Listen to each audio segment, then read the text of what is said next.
President Biden has authorized another $800 million drawdown package for Ukraine, which means the U.S. has now given $3.4 billion in aid to Ukraine since the start of the war. But how does the Pentagon know what aid has actually been received there, where it has gone? National correspondent Logan Ruddock joins us live from the Pentagon with details. Logan?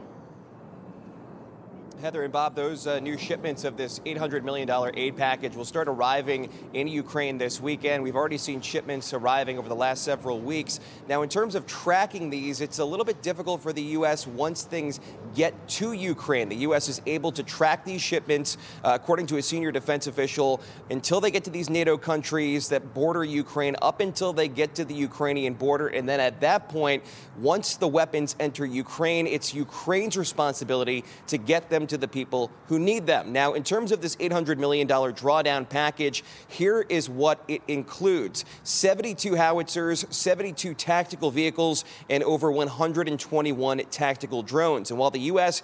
continues to give this assistance to Ukraine, the Pentagon made clear that it did not provide assistance in terms of intelligence to the Ukrainians that allowed them to sink Russia's largest ship in the Black Sea, the Moskva.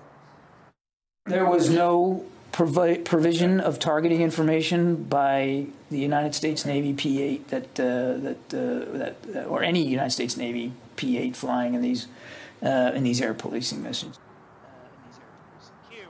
Now, we know the Russians have taken heavy losses, and there are reports that they've enlisted up to 20,000 foreign fighters in their invasion of Ukraine. And I asked Pentagon Press Secretary John Kirby if they're enlisting those mercenaries because they're taking such big losses.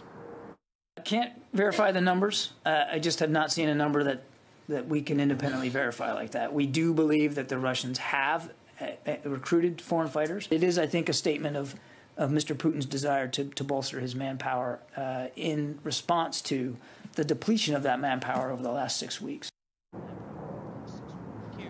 And next week, Secretary Lloyd Austin, the Secretary of Defense, he will host a summit of sorts at Ramstein Air Base in Germany. He's invited over 40 countries, NATO and non-NATO members alike, allied nations, to discuss the path forward for supporting Ukraine. And Press Secretary John Kirby confirmed at today's briefing that over 20 countries have accepted those invitations. But we do know, Bob and Heather, that as of right now, more than 30 countries across the world have provided Ukraine with military assistance. Back to you. Thanks, Logan. You just watched Newsmax TV, America's fastest growing cable news channel, now in more than 70 million homes. You can get Newsmax TV on your cable system or check your cable guide. And if your system doesn't carry Newsmax, call them, tell them you want Newsmax TV, because we're real news for real people.